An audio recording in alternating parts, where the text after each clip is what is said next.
ধন্যবাদ আপনাকে। ঈদোত্তর সবাইকে শুভেচ্ছা। আমরা জেলা রোভার স্কাউটস এবং লোহালিয়া মুক্ত রোভারের পক্ষ থেকে আমরা কয়েকদিন যাবৎ লঞ্চঘাটে শৃঙ্খলার দায়িত্বটা পালন করছি। বিআইডব্লিউটি এর অনুরোধে আমরা তাদের নির্দেশ এবং তাদের ব্যবস্থাপনায় আমরা চেষ্টা করছি যাতে যাত্রীদের কোনো হয়রানি না হয়। আগে অন্যবারের তুলনায় যাত্রীদের যে ধরনের হয়রানি হওয়ার আমরা উদাহরণ দেখেছি, এবার সে তুলনায় অনেক কম, যাত্রীও অনেকটা কম। তবে এই 2-3 দিন যাবৎ অনেক বেশি যাত্রী হচ্ছে, যেটি আমার কাছে মনে হলো কি যে আসলে যাত্রীসহ অনেকেরই সচেতনতার অভাব রয়েছে। সবাই নিজের ঝুঁকি নিয়ে আসলে চেষ্টা করে লঞ্চে ওঠার জন্য, নামার জন্য। আমরা চেষ্টা করি যাতে কেউ কোনো ঝুঁকির মধ্যে না পড়ে, সে কারণে আমরা যথেষ্টভাবে চেষ্টা করতেছি। আমাদের রোভারের সদস্যরা চেষ্টা করে যেসব রোগী মানে অসুস্থ, বয়স্ক বা মহিলা, শিশু এই জাতীয় যারা আছে তাদেরকে নানা ধরনের সহায়তা করার চেষ্টা করতেছে।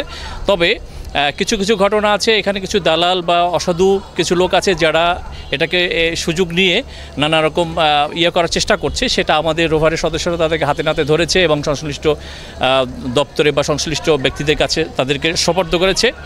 এখানে আইন শৃঙ্খলার মধ্যে আর্মি রয়েছেন, পুলিশ রয়েছেন, আনসার রয়েছেন।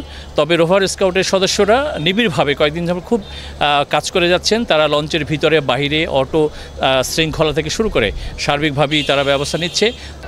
আমাদের এখানে যাত্রীরা নিরাপদে এবং নির্বিঘ্নে যাতায়াত করার জন্য আমরা এবারে ঈদে আমাদের বিআইডব্লিউটি কর্তৃপক্ষের সুযোগ্য চেয়ারম্যান স্যারের নির্দেশনা মোতাবেক আমরা অত্যন্ত সুশৃঙ্খলভাবে এখানে যাত্রী পারাপারের যে ব্যবস্থা আমরা করেছি, যাত্রীদের যাতায়াতের জন্য যে আমরা ব্যবস্থা নিয়েছি, এর ফলে এবছর অন্যান্য বছরের তুলনায় যাত্রীর চাপ অনেক বেশি হয়েছে। এছাড়াও আপনার প্রায় 11 দিন শেষে আজকে হলো সেই ছুটির শেষ দিন, আগামীকাল থেকে অফিস শুরু হবে, যার ফলে অফিসগামী যাত্রীও বেশি। আপনারা দেখছেন যে পিছনে 2টা লঞ্চ, এই 2টা আমরা স্পেশাল লঞ্চ হিসেবে দিয়েছি। আর আজকে প্রায় আমাদের পটুয়াখালী থেকে 17টা রুটে প্রায় 22টা লঞ্চ ইতিমধ্যে ছেড়ে গেছে। প্রায় আপনার 1.5 লক্ষ যাত্রী আজকে পটুয়াখালী থেকে ঢাকার উদ্দেশ্যে ছেড়ে গেছে।